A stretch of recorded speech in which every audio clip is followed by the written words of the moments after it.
Our lead story tonight comes from Davos, where Indian Prime Minister Narendra Modi made his debut. It was a short visit, but substantial. He opened the World Economic Forum with a keynote speech. Prime Minister Modi used the platform to share his vision of the world, outlining the challenges that the world faces and offering solutions to an audience comprising global leaders, top CEOs and leading policy wonks. He began by raising the issue of climate change.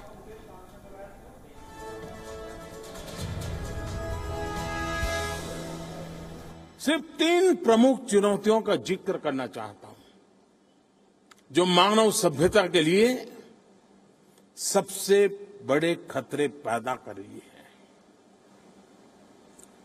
पहला खतरा है climate change का। Glaciers पीछे हटते जा रहे हैं, Arctic की बर्फ पिघलती जा रही हैं, बहुत से द्वीप डूब रहे हैं या डूबने के कगार पर है। बहुत गर्मी और बहुत ठंड, बेहद बारिश और बाढ़ या बहुत सूखा, एक्सट्रीम वेदर का प्रभाव दिन ब दिन बढ़ रहा है। कल भी आदरणीय राष्ट्रपति जी मुझे कह रहे थे कि इस समय जो बर्फ वर्षा है ये पिछले 20 साल में देखी नहीं गई है। इन हालात में होना तो चाहिए था कि हम अपने सीमित संकुचित दायरों से निकलकर एकजुट हो जाते, लेकिन हम ईमानदारी से अपने आप को पूछे, क्या ऐसा हुआ है क्या? और अगर नहीं तो क्यों? और हम क्या कर सकते हैं, मिलकर के क्या कर सकते हैं जो इन हालात में सुधार हो? हर कोई कहता है कि कार्बन एमिशन को कम करना चाहिए, लेकिन ऐसे कितने देश या लोग हैं जो विकासशील देशों और समाजों को उपयुक्त टेक्नोलॉजी उपलब्ध कराने के लिए आवश्यक संसाधन मुहैया कराने में मदद करने के लिए आगे आते हैं। आपने अनेक बार सुना होगा, भारतीय परंपरा में प्रकृति के साथ गहरे तालमेल के बारे में हमारी संस्कृति, हमारे संस्कार बार बार इस बात को दोहराते हैं। हजारों साल पहले, और मैं आजकल की बात नहीं कर, हजारों साल पहले भारत में हमारे शास्त्रों में मानव मात्र को पहचान क्या बताई गई? भूमि माता पुत्रो अहम पृथ्व्या। भूमि माता पुत्रो अहम पृथ्व्या, यानी we the human are children of mother earth. यदि हम पृथ्वी का संतान है तो आज मानव और प्रकृति के बीच ये जंग क्यों चल रही है? The Indian Prime Minister termed climate change, quote-unquote, the greatest threat to human civilization. India, remember, was one of the first countries that took the lead on the issue of global warming, especially when the Paris Accord was signed. It was back in the headlines after Donald Trump called climate change a hoax and the United States pulled out of the Paris deal. Prime Minister Modi today called on world leaders to work together and find a solution. Friends, दूसरी बड़ी चुनौती है आतंकवाद। इस संबंध में भारत की चिंताओं और विश्व भर में पूरी मानवता के लिए इस गंभीर खतरे के बढ़ते और बदलते हुए स्वरूप से आप सब भली भांति परिचित हैं। दुनिया की सब सरकारें परिचित हैं और इसलिए मैं उसकी गहराई में नहीं जाना चाहता और न ही मैं इस विषय पर आपके समय लेना चाहता हूं। मैं सिर्फ इसको बहुत कट शॉर्ट करते हुए सिर्फ 2 आयामों पर आपका ध्यान खींचना चाहता हूं। आतंकवाद जितना खतरनाक है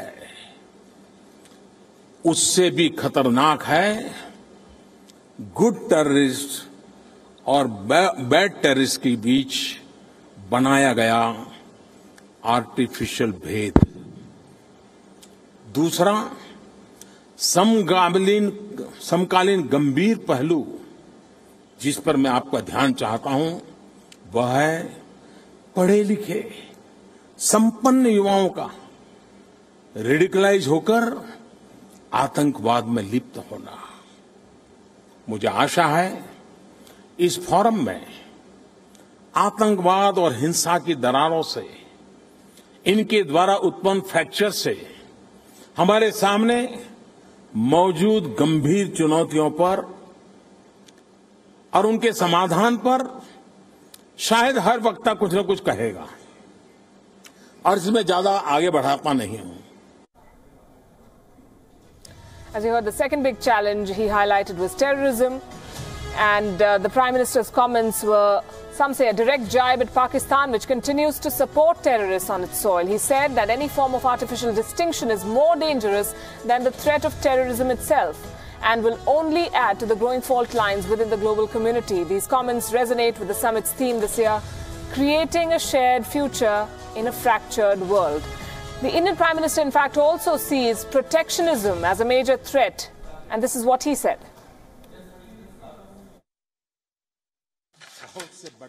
A lot of changes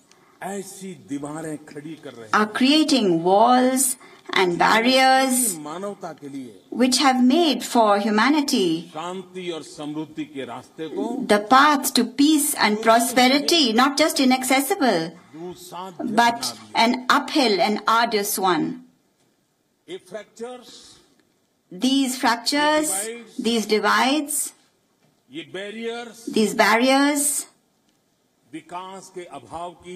these are due to a lack of development, they are due to poverty, they are due to unemployment, they are due to a lack of opportunities, and they are also due to domination over natural and technical resources. In this context, some important questions come to mind which require some adequate answers for the legacy, for the kind of world we leave for future generations and for the future of humanity. Is our global order widening these fault lines? Is it increasing these distances?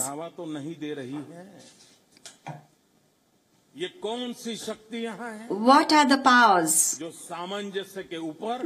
that give preference to isolationism as opposed to harmony, which give preference to conflicts over cooperation? And what are the means that we have available to us today? What are the paths that we can follow through which we can eliminate these rifts and these distances? How can we eliminate these rifts, these distances? And how can we realize the dream of a beautiful shared future? This has been a growing trend around the world. Two developed nations, the United Kingdom and the United States, have fallen prey to it. The UK is snapping ties with the European Union after the shock Brexit vote. The Trump administration is also clamping down on immigration in keeping with the president's America First policy.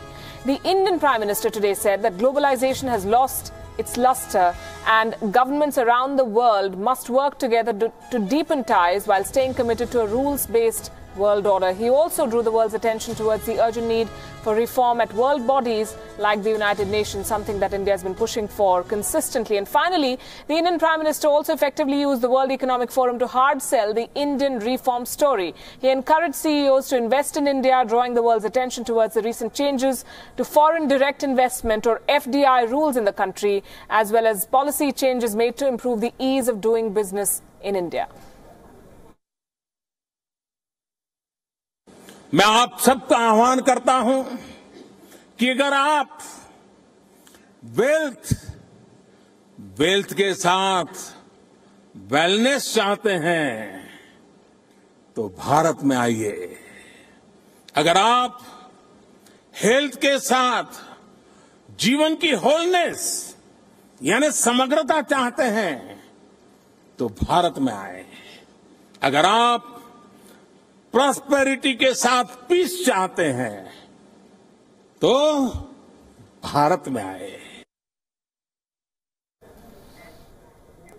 Well, not just at the plenary and the roundtables, India has been the toast of town at Davos. Giant billboards of Indian Prime Minister Narendra Modi are peppered across the Swiss town, as are hoardings promoting India and Indian companies. The big draw at Davos is the Indian Adda, that's what they're calling it. This is where Indian delicacies like pakoras, vada pav and bhel puri are flying off the counters, and hot masala chai is available around the clock. The Taj Group mans the catering and has flown in 35 chefs for this exercise. उनके लिए yes, उनकी likes हैं, but बताया गया है मेरे को कि वो हर तरह का खाना पसंद करते हैं, vegetarian. So because we are doing Indian food, so we are giving him all different kinds of food because he'll be having our food in 3 different venues. So that's what I've been told. I don't know how many more. So, but yes, everywhere the food is different and something which he will like. It's like Ghar Ka Swad Davos mein. Adjacent to the Indian Adda is a lounge set up by the Andhra Pradesh government that serves spicy Andhra delicacies. And if eating all that Indian food takes a toll on the waistlines of the delegates at the World Economic Forum, India has an answer for that as well. Live yoga sessions will be on display on the icy slopes of Davos. 2 yoga teachers from India have been flown to the Swiss town to hold daily classes for this week-long forum. And there's a bit of Bollywood as well. One of India's biggest actors, Shah Rukh Khan, received the Crystal Award on the eve of the World Economic Forum. He was awarded for raising awareness about human rights issues and his work for acid attack victims.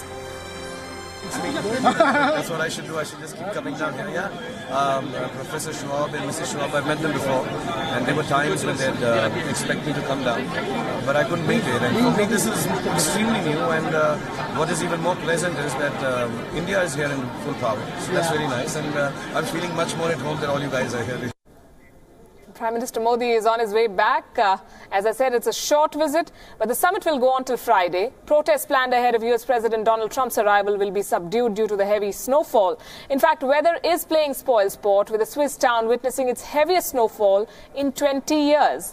It has resulted in traffic being disrupted, business chiefs slipping on ice, and VIP helicopters being unable to land. Here's a report.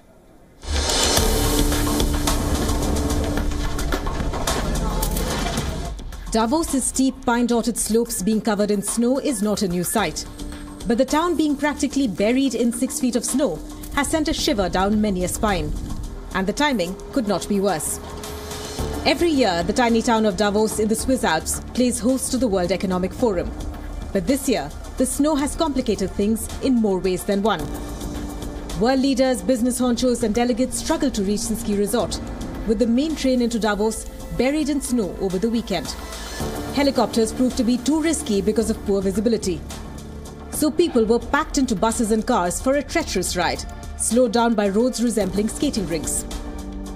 Businessmen slipped over icy patches as snow plows roam the streets, but the snow returns as fast as the machines can clear it. I've more than 35 years lived in Switzerland, but I never saw so much snow like today and the past week. See that wall there? Yeah. That wall is almost 2 meters. They keep the avalanche away from the hotel. You cannot build a hotel here in mountains without that wall. Delegates waded through snow-blanketed streets or had to wait for road crews to dig their limousines out of drifts. The snow has effectively put any scope of protests on ice. Security agencies have refused permission, saying heavy snowfall means there is not enough space for protests. So US President Donald Trump can perhaps breathe a sigh of relief. Dieses Jahr speziell ist, das haben Sie auf der Zufahrt zur heutigen Medienkonferenz ja selber erlebt, ist speziell, dass eben die Schneesituation auch im Bereich der Demonstrationen eine spezielle sein dürfte. Die Zufahrtswege sind sehr eng, die Plätze sind voll mit Schnee. Organizers of the World Economic Forum are hoping transport will start to operate more smoothly and will be running without a hitch by the time Trump arrives on Friday to give the closing address. But so much snow has built up on the slopes surrounding Davos that avalanches remain a constant danger. Bureau Report, Beyond. Welcome back. You're watching Gravitas, and we're talking about Davos. And coming back to business, the Indian Prime Minister flagged off 3 challenges: climate change, terrorism and protectionism, among other things.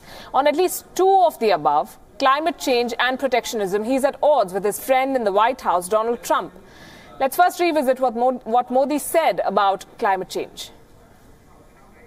हर कोई कहता है कि carbon emission को कम करना चाहिए, लेकिन ऐसे कितने देश या लोग हैं जो विकासशील देशों और समाजों को उपयुक्त टेक्नोलॉजी उपलब्ध कराने के लिए आवश्यक संसाधन मुहैया कराने में मदद करने के लिए आगे आते हैं. And here's Trump's view on the subject. Believe it or not, he's tweeted 115 times in the past, usually against climate change. He dropped reference to climate change in his national security strategy. He claims climate change is a Chinese conspiracy to make US manufacturing uncompetitive. Although late in 2017, his officials did hint that he could return to the Paris Climate Accord, there is no formal word on that score. Prime Minister Narendra Modi may have been referring to Trump when he warned against the trend of nations turning inwards. बहुत से समाज और देश ज्यादा से ज्यादा आत्म केंद्रित होते जा रहे हैं. ऐसा है कि ग्लोबलाइजेशन अपने नाम के विपरीत सिकुड़ता चला जा रहा है. इस प्रकार की मनोवृत्तियां और गलत प्राथमिकताओं के दुष्परिणाम को क्लाइमेट चेंज या आतंकवाद के खतरे से हम कम नहीं आंक सकते. Recall Trump's words during his inauguration on the 20th of January 2017. We will bring back our jobs. We will bring back our borders. We will bring back our wealth. And we will bring back our dreams.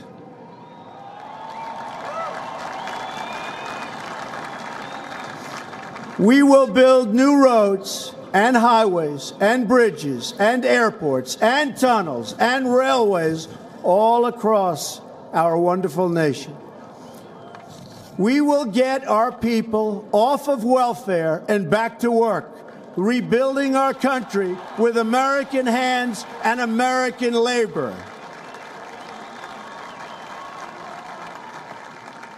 We will follow 2 simple rules: buy American and hire American. Easy peasy. The other day, Donald Trump slapped duties on the import of a range of South Korean products, following on from his threat to scrap their bilateral free trade agreement. He's locked horns with China, imposing tariffs on solar panels made there. What Indians find odd is that he's not taking a tougher stand on America's $300 billion trade deficit with China, while attacking South Korea's $28 billion surplus and India's $24 billion surplus. In that sense, China would be on the same page as India. Recall President Xi Jinping's address at the 19th Party Congress last year when he spoke up for an open economic community. President Xi also promised to fulfill his commitment on climate change. The skeptics say that China's commitment to free trade is hardly transparent. It desires free trade on its own terms. Its commitment to climate change proceeds in parallel with huge infrastructure development, with dangerous implications for the environment. Clearly, there's a cost for everything, which is why India's commitment to climate change and free trade is couched in more modest terms. India sees transparency as crucial and pushes cooperation, so all move ahead. In Prime Minister Modi's words, Sabka Saath, Sabka Vikas. But coming back to the more practical problems being faced in Davos, weather isn't the only worry. When 3,000 world leaders converge in a tiny town with a population of just over 11,000, the exercise can be a security and logistics nightmare. Senior foreign editor Padma Rao looks at how large the dragnet of security in Davos is. Davos is currently the best protected region in the world. There are 4,400 soldiers there belonging to the Swiss and the Liechtenstein armies. There is army and there are police from both countries. There are 2 checkpoints. The first is 30 kilometers before Davos. There are passport checks and there are army trucks with thermal imagers. And there are troops with anti-drone guns. Security arrangements are on a mammoth scale. There is avalanche control in the surrounding mountains. The airspace over Davos is closed. Only residents and registered participants are allowed into the town. And all this cost a total of $9.8 million. One thing is for certain, authorities are ensuring that there will be no repeat of the kind of violence the G20 summit saw in Germany last year. Left-wing demonstrators have been forbidden from protesting, but they say they will do so near the Davos railway station, and they call it a castration of the freedom of expression, quote-unquote. It doesn't get bigger than this. Israel's Prime Minister Benjamin Netanyahu and American President Donald Trump will arrive on Thursday. They will be accompanied by the Shin Bet and United States security personnel. United States transporter C-17 and the US Nighthawks are already in Zurich. The US Secret Service is sprawled all over Davos already. US President Donald Trump will fly to Davos in a helicopter from a military airport in Zurich. There will be actually 3 identical decoy helicopters.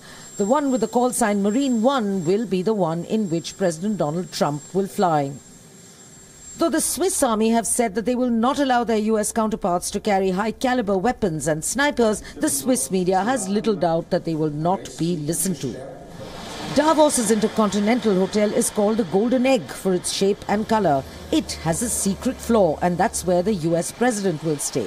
But if you think Davos is going to be one big party, think again. There will be no late soirees. No time, too much to do. Still, the regular Boda DLD nightcap party will be well attended again, as will the opening reception at the Tony Hotel Steigenberger Belvedere. But those who can will certainly head to Hotel Schatzalp for its legendary fondue, Switzerland's famous cheese delicacy. Padma Rao, WION. So from the deadly cold, let's move to the comfort of daily routine. There are so many things that are now part of our mornings. Sipping on a hot cup of coffee, reading the newspaper, running, yoga. And for most of us, sending or receiving good morning messages on our phones. The greeting might lift your mood or infuriate you, as the case may be. Either way, it's not proving any good for your phone's health. Here's why.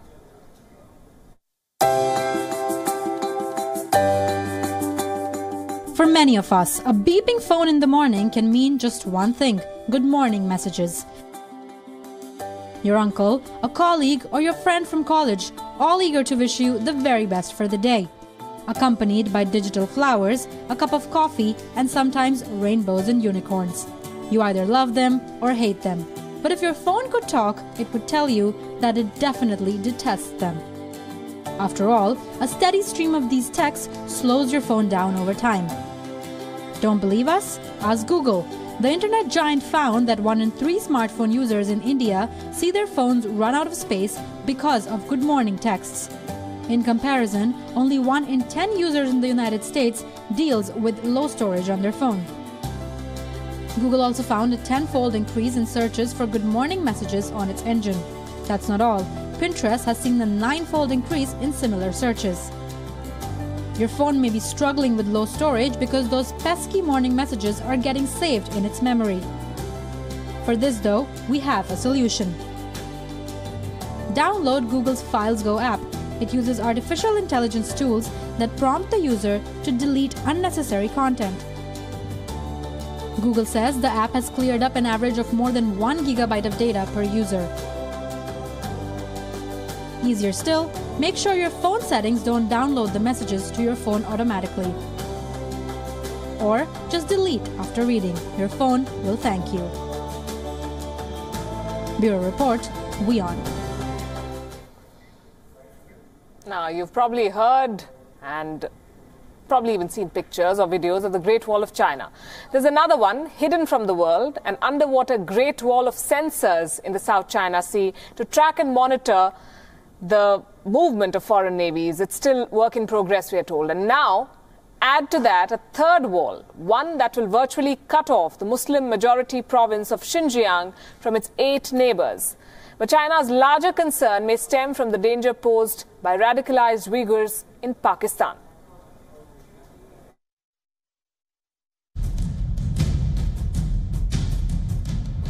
The Great Wall of China never proved impregnable to attack, even in its heyday.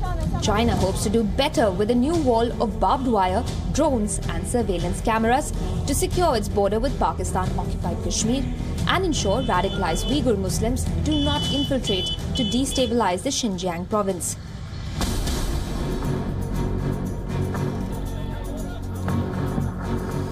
China knows that Uyghur Muslims from Xinjiang are in Pakistan's tribal territories. In the 1990s, Pakistani governments were lenient to the presence of Uyghurs. This began to change in the late 1990s as ties with China began to acquire new salience. But Pakistan continues to overlook Uyghurs joining the Taliban in Afghanistan. In 2015, Pakistan said it had cleared out all Uyghurs from its tribal areas. The next year, then Army Chief General Raheel Sharif promised a crackdown on the East Turkestan Islamic movement. But the Uyghurs may never have gone away. There is considerable sympathy for them. Many are known to have joined the ranks of the Haqqani network, the Taliban, Al-Qaeda and even Sunni sectarian groups.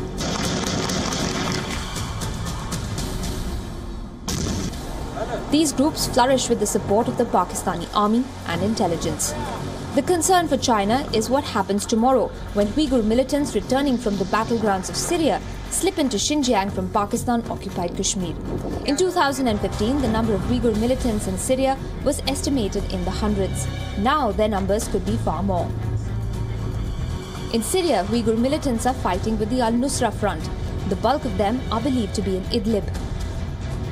The respected Long War Journal noted Uyghur camps in Syria where child soldiers were being trained. Turkey has also been known to issue fake passports to Uyghur militants.